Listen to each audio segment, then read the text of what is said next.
What's up, everybody? Welcome to the Local Multiplayer Podcast. I am one of your hosts, Sean Bissonette, the Uncommon Soap, joined by Muscles Glasses himself, a.k.a. the Warrior. Joey D, the Warrior. So guys, this is a little bit different than the normal Local Multiplayer. So, generally speaking, we have a Mega Buster, we pick random topics, we go through this, that, the other thing, we're drinking a lot of beer, yada, yada.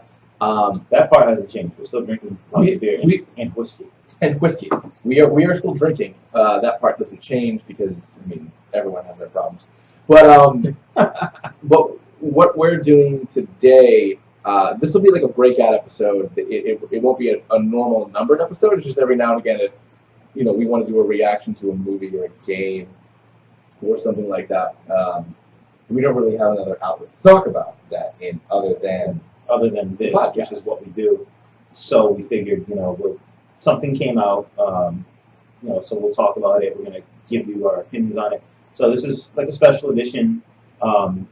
If you like Local Multiplayer, you're going to like this a lot too. We're just cutting the staff down a bit. It's about 50% of the usual team, but the best 50% is good half. That's debatable. I don't know if either of us. What else do we have? Yeah. We got Al, we got Corey. And Johnson is a gem on podcasts. He does a whole lot of this. Oh yeah, he just kind of sits and stews, and then he says some interesting stuff. He says some stuff. We have a lot of topics that surround him, mostly if they involve sex, because Johnson was a giant whore when we were younger. In the Mega Buster, Johnson was a giant whore. Yeah, in the Mega Buster, Johnson's a whore. Please discuss. So he's got to be there for that episode. No, because it's funny because every time Johnson's not there, it's like, oh hey, we're gonna do whatever this next topic is, unless it's a Johnson topic. Yeah. And all the Johnson topics involve fucking random people. Oh man, that's my phone. I apologize. So on the topic of fucking random people, or fucking no people at all, because there's nobody at all in this game. Yeah. So if you saw the title. And you know what? It only took us 2.5 minutes to get there, so that's not so bad. No Man's Sky. Yep. So it came out this week. I'm going to be uploading this Saturday night, Sunday morning. We're recording it on Thursday. It came out obviously, Monday night. Mm-hmm.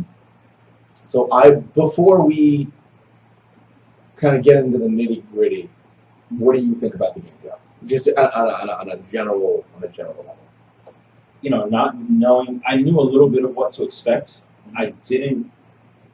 I tried to stay away from it as much as possible. Like I saw the initial reveals, like E3. I saw, everybody kind of mentioned it. There's hype around it, yeah. But I try not to whenever I'm excited about a product, I try not to get too attached to it emotionally ahead of time. Sure. Because I've done that in the past, and I've been hurt, Sean. I've been hurt. Mm-hmm. But I want something to be so good. And then, I want it to be wicked good. And then what ends up happening is it's just mediocre or bad. And then I still go despite what everybody says. And then I just sit there disappointed. And I guess I basically just try not to get my hopes up with anything. And maybe it makes me a bit scrutinize things a bit more. And I don't want to be overly critical of anything. But just having said that, trying to stay away from it as much as possible, not knowing what I was really getting into. I am pouring lots of time into the game. I think I'm enjoying. The problem is I'm not sure if I'm enjoying the time. I think I'm having fun. Yeah. But I don't know that I'm having fun. But it's still residually. I know that it's on my mind when I do other things. Okay. Case in point, I was like, I've been playing No Man's Sky for 4 hours straight. Let me take a break and do something else. So I got some food. Yeah. And then I'm like, it'll be a good idea, if I just maybe watch a movie or something. So I put on HBO Go. I'm scrolling through all my movies, and I'm like, all the movies that are on the thing, right? And I'm like, The Martian. Outer Space is great, and it's literally. And I've been meaning to watch that movie for a while, but because I've been playing No Man's Sky, I'm like, I'm gonna do some more space stuff because I'm because you're already doing space stuff. Yeah, I'm so involved, and I think it made me seeing the two of them or experiencing the two of them within minutes of each other. Yeah, it made me appreciate that movie a bit more. Also it's got Matt Damon. He's an okay. He's an okay guy. He's an all right guy. That Matt Damon. but it's him, and then you got. But then I'm like playing afterwards, going back and playing No Man's Sky, and just thinking about. I'm gonna say I'm pretty sure I like the game. Okay. Pretty sure. Pretty sure you like the game. So, very similarly, so 2 years ago or whatever, when Sean Murray walked on stage and was like, this is No Man's Sky. We're working on it. Here's this planet. Here's this ATST that's got a claptrap eye. Yeah. You scan stuff. Now look how big the galaxy is. Now look at all the things that you get to do. Mm-hmm. And when I saw it, I was like, oh, that seems neat. And then, the 2 following years where this last E3 they didn't make a big deal out of it, and I appreciated that because it was like, I've already you showed the same demo like 6 times. I think it's enough when you impress people already the first time around. You don't people are just if all you really need to do at the E3 before release is just be like, hey, it's coming out. Well, no, you made a big enough show of it ahead of time. No, exactly. So I did appreciate that they were like, oh, it's coming out later this summer. And that was it. But I watched the 2 or 3 demos from the different with E3 and PSX and whatever, and I was like, oh, it seems like a cool game. It doesn't really look like the type of game that I generally get lost in. Mm-hmm. But it definitely looks like the kind of game that's going to be probably kind of a big deal.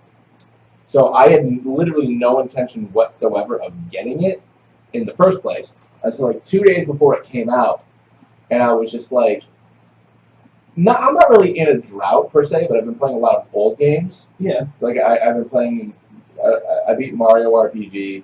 I started playing Valkyria Chronicles. I mean, it is summertime. You know how that is. Yeah, there's not a whole lot of things. And it's in the drought is relative. Yeah. Where things have. Well, it's not as bad as it used to be. No. But then when I saw that it was on like Sunday night, I'm like, I was like, oh, No Man's Sky's coming out this week. And it was like, I wasn't too invested in anything I was playing, so I was just like, oh, you know what? I'll buy it. Why the fuck not? Mm-hmm. So I bought it, and Tuesday night after work, I probably put 2 or 3 hours into it, and then all Wednesday, I probably played another like 7 or 8 hours. Like I woke up, I had breakfast, I watched TV, I played all afternoon into the evening. Mm-hmm. And then I went out to trivia, got drunk, came back, played it again for like another hour when I got home, and then I went to bed. And similarly to what you said, I don't know if I had fun while I was playing it, but it didn't feel like I had played it for like 10 hours, and I did. I mean, and that's the thing that I normally equate with fun in a lot of my games is and going back recently playing the Last of Us Remastered, because it was dirt cheap on PSN, and I was like, oh, let me get that. And playing through that, and that game, I know I was having fun, but also I know that like I popped that in, and before I knew it, like 2 or 3 hours had passed, and I think the vastness of that game kind of just lends itself to that. And I think for me when I play it, like in my head, I'm like, all right, let me go. I just gotta get a better gun. I gotta get better shit. I gotta get, whatever the next thing is up. And it's just incrementally, I'm like, all right, cool, I got this. So it's like you get like that first big leap, right? I remember the first gun I had that had the grenade launcher already like attached to it, and it had like, I went from having like a 15 slot to like a 23 slot.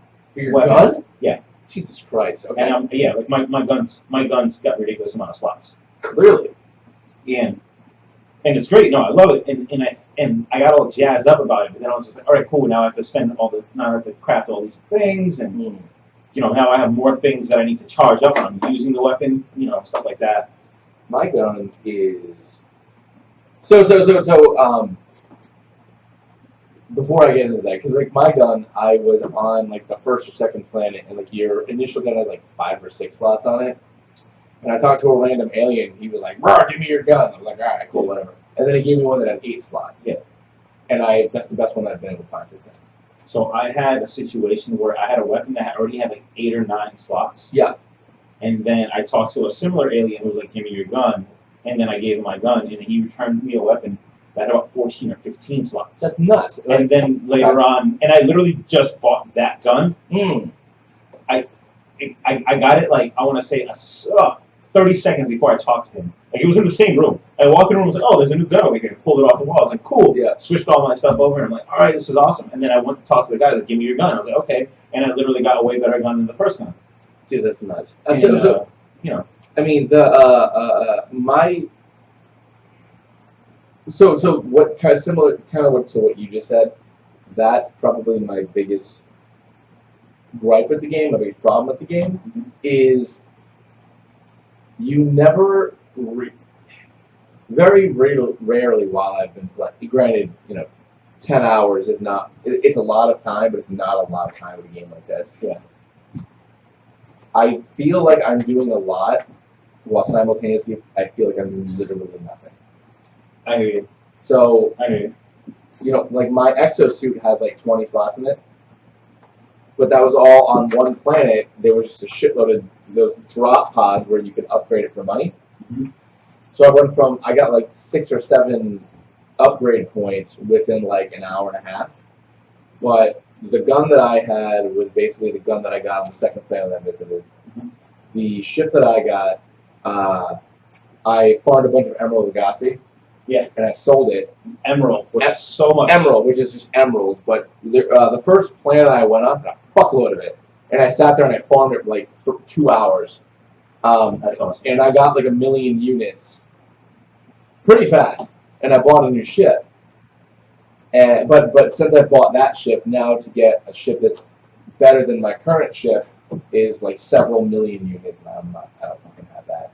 I gotta go back and get some get some more emerald. But like, no, it's bam. Bam! You're right, not POW. Sorry, it's been a long time. I think POW was Elzar from Futurama. I could be wrong. Oh, probably, yeah. Elzar. Wow. You know Speaking of Elzar, speaking of Futurama, Billy West, his Twitter, he takes a bunch of Donald Trump quotes and he says them in Zach Brannigan's voice. Oh, nice. And they're just like little 5-second videos. I think I've heard of these. They're fucking great. I listened to like 7 or 8 of them this morning when I was pooping, and I was just like, going through Twitter, Billy West, and I just went through and I listened to a fuckload of them. It was great. Billy West, follow him on Twitter. He's not verified. You'd think that a guy who voiced most of our childhood would be verified. He's not. Yeah.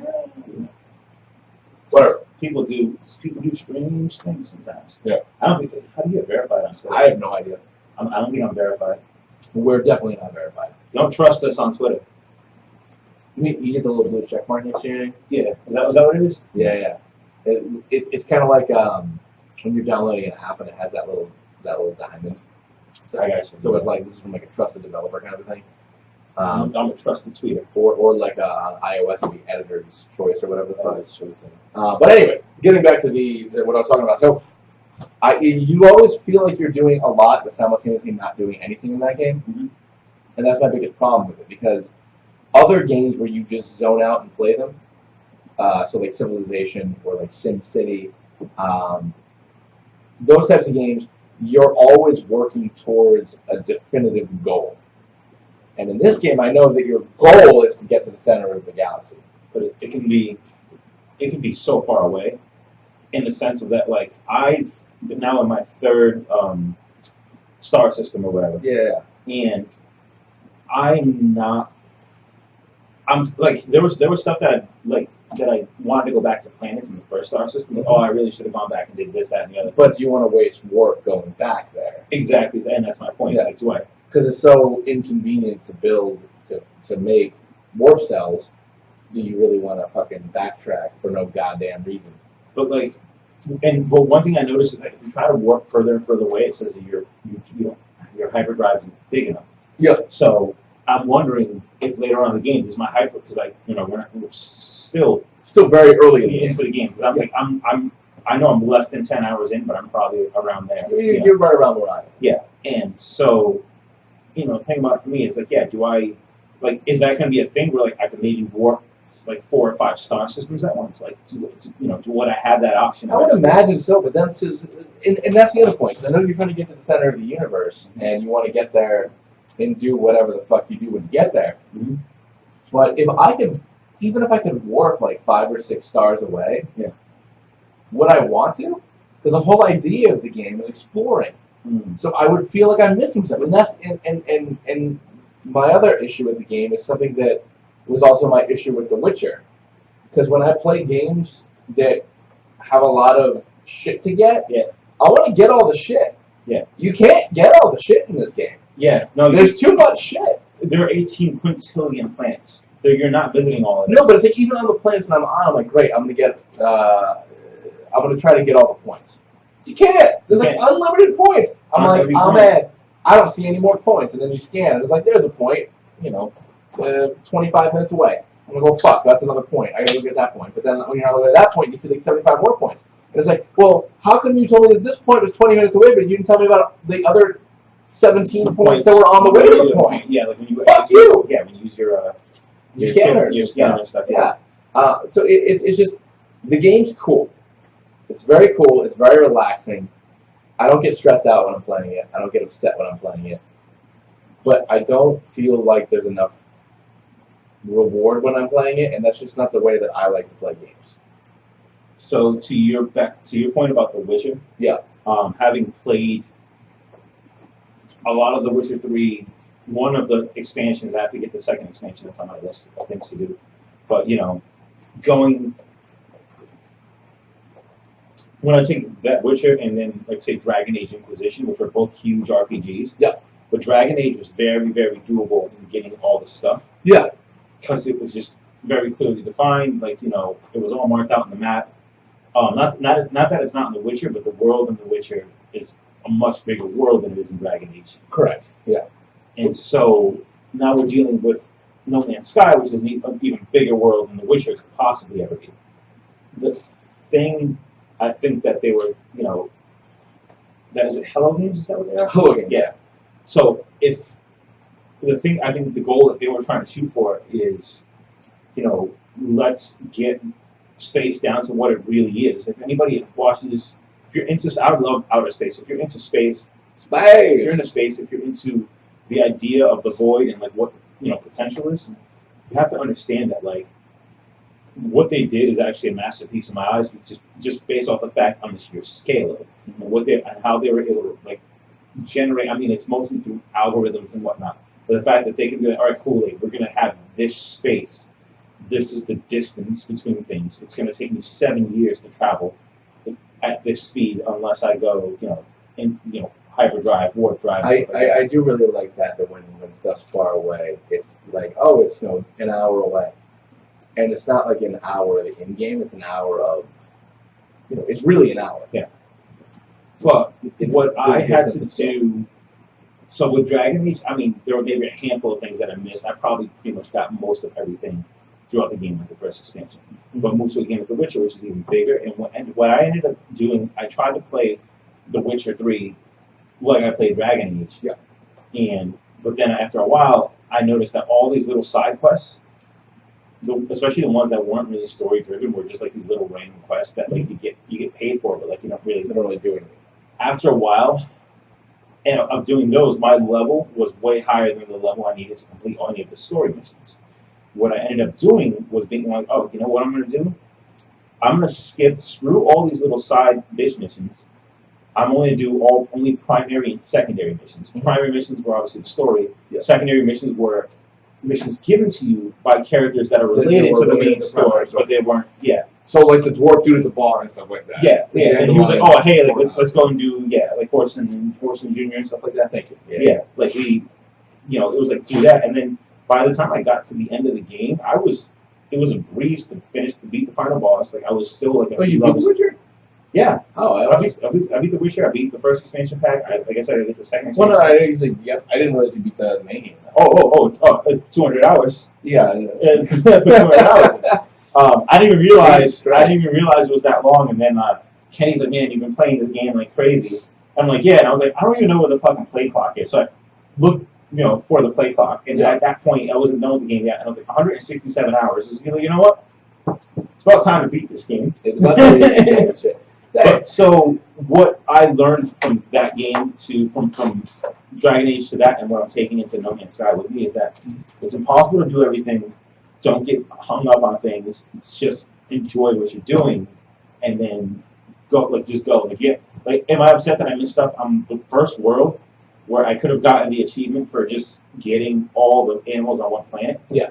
And I was like, oh, I literally missed one animal, and the reason why I missed that one animal is because I had seen the other animal before.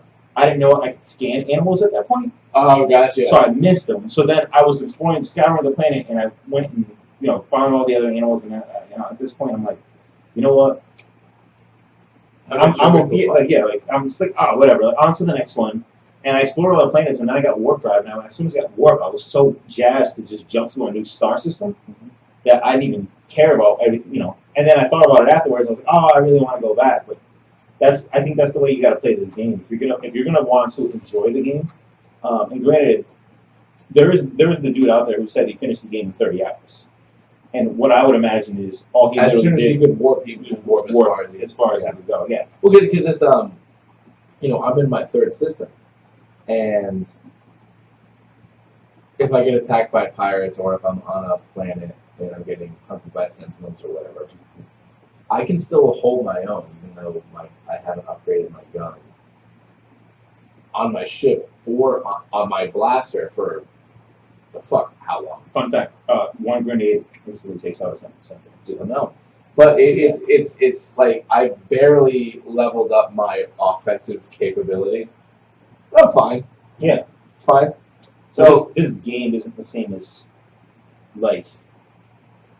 The thing, I mean, maybe at least I haven't noticed yet, but maybe we'll work on the point. Once you get further in, like it becomes more of a big deal. But from what I can tell, is the gunplay stuff, even though it's how you survive when you get attacked, isn't the most important thing. Yeah, I think also like you get all these bonuses for like exploring and learning the language. It just sucks because like there are so many. I've only seen 3 different types of aliens at this point. But I'm upset that I worked so hard to learn an alien language, move to a new system, and then I got to start from scratch again. Because I would like to get to a system that has the same type of aliens again. Well, I could actually talk to these aliens. I can't imagine that I'd be playing this entire game, not ever knowing what whoever I'm talking to is saying to me at all, because that's frustrating to me. So. I was in this most of the time I played. Like I warped as soon as I could in the second galaxy, and I just warped the third one, or like galaxy star, solar system, whatever. So solar/star systems. And I was in the second. So I was in the second one for like 8 hours, and there was one planet where it was like all ruins. Mm-hmm. So I had probably like 30. I had probably like 30 deck words.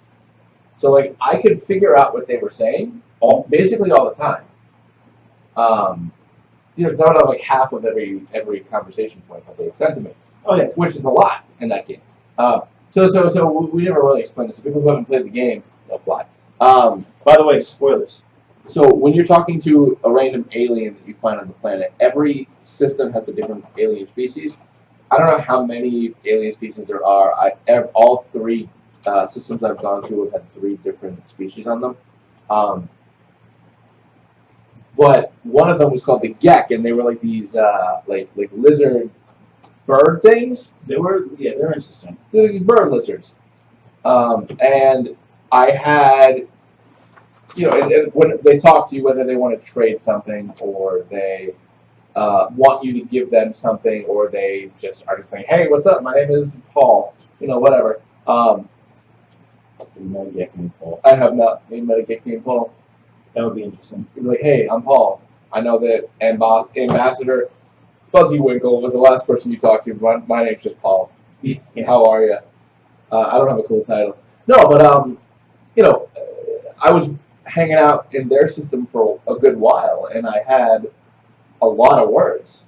So right before I was leaving, I could like understand what they were saying, and it was like, they make a weird motion saying they want something, and then like it's like give them A, give them B, or give them C. Mm-hmm. I knew what they wanted. Yeah. I was like, oh fuck, so I can get the best reward.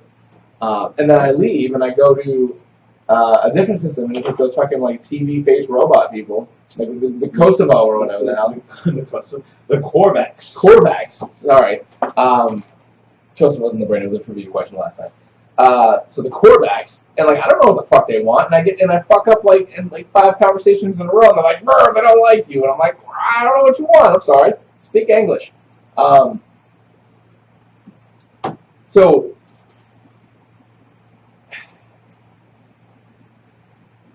on the whole, I see the hook of the game. You know, you're going from planet to planet. You're exploring forever. Every planet is unique but the same. There's unlimited possibilities. We've both been playing for approximately the same amount of time. My exosuit is crazy OP. Your gun's crazy OP. Neither of us have an Atlas card. Don't know what the fuck that is. Yeah. Don't know what the fuck that is. And that's something that's been bothering me the entire time, because it's literally, I've been on almost every shelter you get to, almost every base, whatever it is. Oh, you need an Atlas card. There's at least one door with an Atlas card, and there are 3. Like as far as so far I've seen, version 3.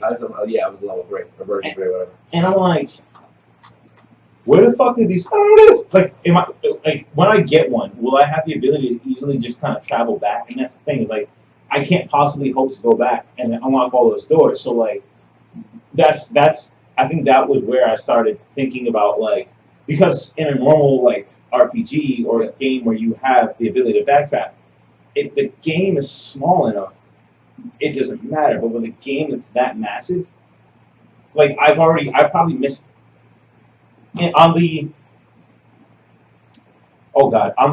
maybe the 12 to 15 planets that I visited, I've probably fucking missed easily half a grand, of those doors. Oh god, yeah. No, and the other thing is, I tried googling it. I was like, "What the fuck's an Atlas card?" I didn't type that in. I just said, No Man's Sky Atlas card V1, and it was like, "Oh, follow the main mission of the game and you'll get one pretty early on." And I was just like, bullshit, because I've been playing the game for 10 hours. Yeah. Where the fuck is my Atlas card? So I'm afraid that I was supposed to get it on one of the early planets, and I didn't because I left too quickly. No, if it's something like that that's important, though. But the thing is, I don't know what's important in this game, because you can seemingly go through the whole goddamn game without doing anything. If you don't want to. Well, I mean, and that's the thing. Maybe that lack of direction. See, the thing, it's No Man's Sky is doing a thing that I love, but also hate. Yeah. I love having a big world to explore, or universe. I love having options. I love being able to go. I like, even in Mass Effect, like I love going to other star systems, even when you couldn't go onto the planet. Like you could land on like one planet in the entire solar system, but you'd be like, but you could read all the stuff about all the other planets, or you could in Mass Effect 1 you could land on basically anywhere you wanted. No, I know, but what I'm saying, in Mass Effect 2 you could probe and what I was saying, but even though I could probe and stuff like that, like other planets, but it was just like the fact that I can, like, all right, cool, like here's the Milky Way galaxy, here are all other things, and it is what it is. Yeah. But like I enjoyed just even being able to do that. So I think taking that and blowing that scale up, making it more vast, is cool. The downside to that is being an old school completionist. It's very nerve wracking when you can't get into things. So my problem with the Atlas cards at this point, because I haven't gotten one yet, is how am I going to backtrack and get all this stuff? Because like more in a normal game, you would be like, all right, cool. In Final Fantasy VII, you would get like a key that would unlock a door, and like, all right, cool. Now I can go back into Midgar. Oh, great! I know this ability, or I know this thing that can get me access to the thing that I missed early on in the game that I really desperately wanted. You know what I mean? There was like, there's a ton of stuff in that game in particular where like it was like you would see it, but you wouldn't be able to get to it, and then like at the end of the game, you'd go back and the person who was blocking it had moved, or like you had a key to open the door or whatever it is, and now like that's cool because that game is small enough that you can easily backtrack. But when you get to something as big as No Man's Sky is, you really are at kind of a disadvantage not having something like that. And then not only that, there's multiple versions of that. So even when you do get it, like, all right, cool. Is it like the VIP like card at the club? Like, you know what I mean? Like, it's like, oh, you're in the VIP section. You can go into this store. Like, what is behind those fucking doors? Probably just more uranium and plutonium that we need, but not really. What I'm always afraid of is because since my gun, for example, is so lacking. I'm like, behind these doors is better guns. There's gonna be better. I know there's gonna be a better multi-tool behind here, and I can't fucking get it because the game hates me. And the shitty thing is, the planet that when we were showing Keith what the game was, that planet I was on, every shelter I went into had a multi-tool, but it was all the same multi-tool, and it only had 7 slots. And I was like, these are all downgrades. See, I haven't had every single one. I haven't had that particular situation. Every time I come across a multi-tool, 99% of the time they're better. Yeah. I mean, so actually, quick sidebar. Where's my beer? I got you. Can you open it for me? Look at all that spat. Sorry. People on the audio cast, thank you for bearing with us. Thank you. There you go. Much appreciated. I gotta log all these beers later. But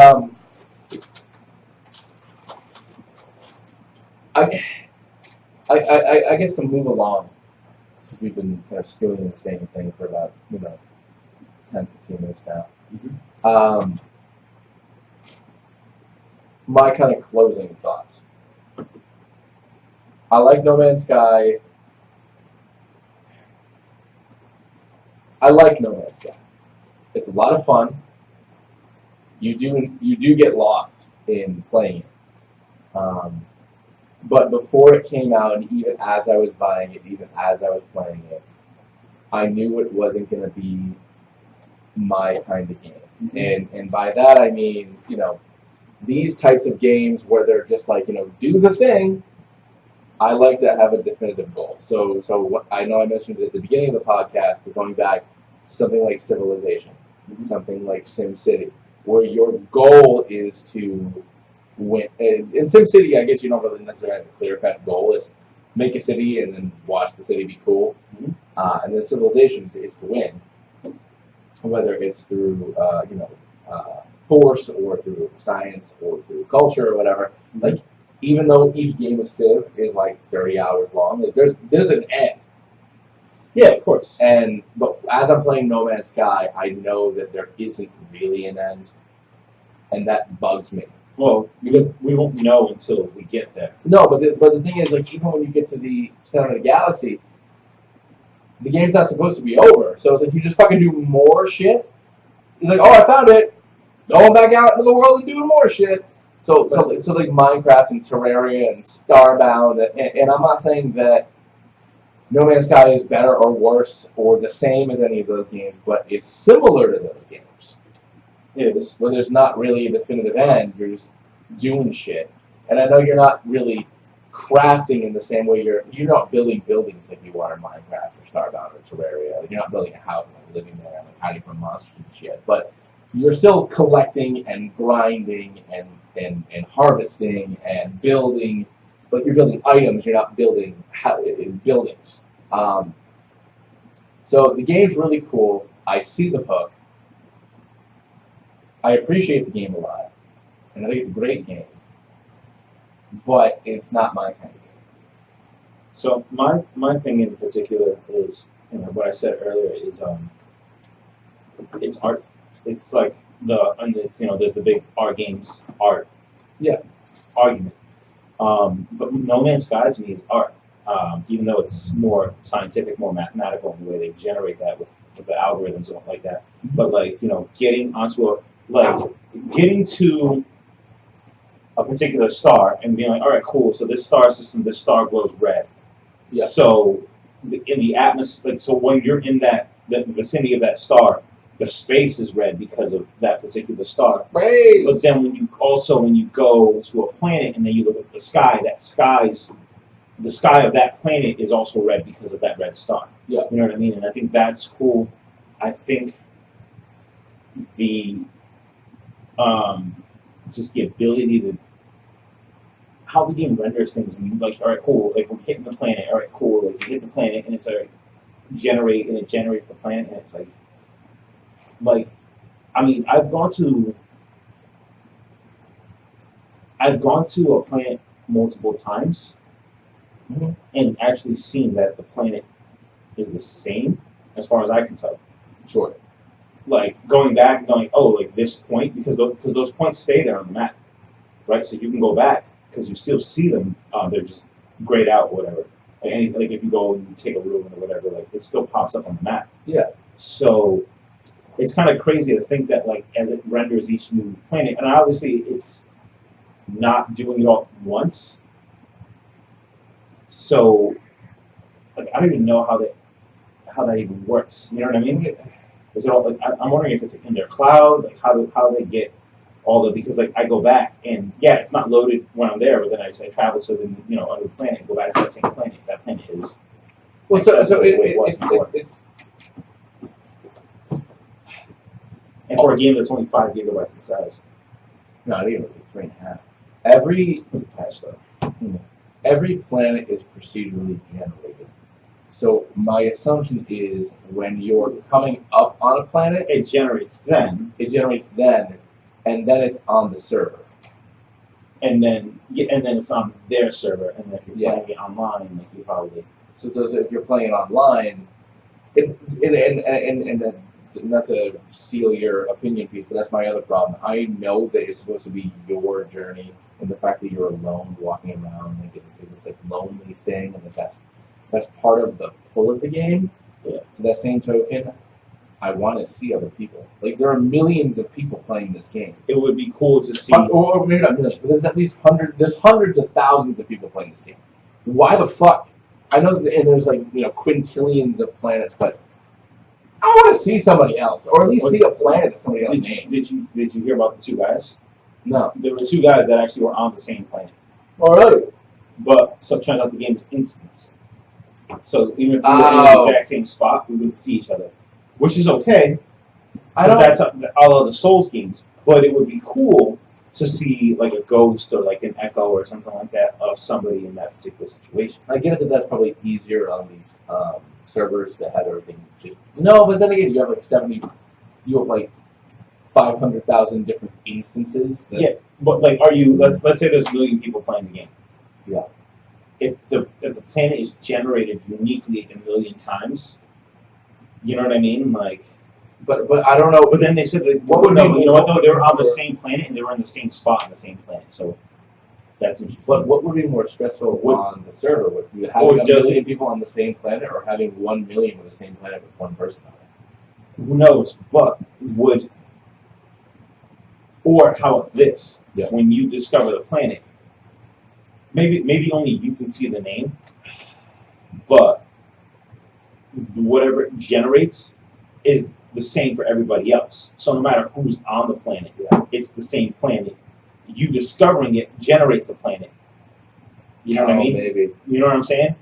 Like maybe like you going there generates it, and then if somebody happens upon it, like you won't, because it's instance you won't see each other, but you'll be able to physically do the same things on the same planet. No, I got you. So I don't know. But Hello Games, you made a heck of a game. Hello Games made a hell of a game. No, it was. It's a great game, and if you're curious, you should check it out. But and I know 10 hours is both a lot of time and not a lot of time. Mm-hmm. Absolutely. Because it was like, oh, I played 10 hours of God of War. That game's done. Not only is the game done, but like you have a good idea of what it is. And I feel like after 10 hours of No Man's Sky, I have a good idea of what the game is. But since the game is built to be forever, is it a lot of time? So I feel like it's enough time. they did mention DLC Well, they're also going to continually update it. and updates and stuff like that. And so they were talking about it actually might have been update, not DLC, base building. And I'm like, why would I need a base? They're like, what happens later on in the game that I would need a base for? So like, you know what I mean? My sense is once you get to the center, I mean, if everything is instance, maybe the center of the galaxy isn't. Yeah. And also, I know that That would be for kind of funny. Kevin and Greg went to a lot of different events for this stuff, and Kevin was trying to get them to let you build like Death Stars and stuff like that. So maybe the base building is like something you can share with other people. I would love to have a Death Star in that game and just go around like. But the game's generally so. The second you enter a building, like you can't take care of them for a while. Like you can't be douchey. Like you can't kill people. No, you can't.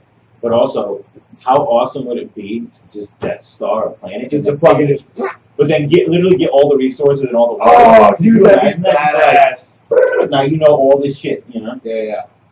Or it's just like, oh man, Joe's on that planet. Don't worry, Sean's got this Death Star. I'm gonna fucking blink your ass out of existence. That's how you are right now. But ladies and gentlemen, this has been a special one-off edition of the Land Party local multiplayer podcast. Not the official podcast, but the just a little thing that we put together. Yeah, you'll still be able to find this on SoundCloud, iTunes, Google Play, Stitcher. Same as a normal podcast would be, but I'm going to upload this a little bit more quickly than we normally upload the podcasts. And it's not going to have a formal number. So this won't be episode 5. This will just be. But just because it's not a real podcast doesn't mean you shouldn't watch it. Because if you have any interest in this game at all, definitely check it out. Listen to the podcast. Play the game first. Play the game. Listen to the podcast. If you have any questions or comments, let us know. If you're watching this on YouTube, leave them in the comments below. If you're on Google Play, I think they can also. Yeah, I mean you can leave comments on the podcast. Yeah, so services. Do that. So yeah, do that. I forget that people have iPhones, but yeah. Like, comment, subscribe. If you like this style of video over our normal podcast stuff, let us know what you'd like us to talk about. We'll sit down and we'll talk about it all intimately like we are right now. But thank you so much for watching. We'll see you guys next time.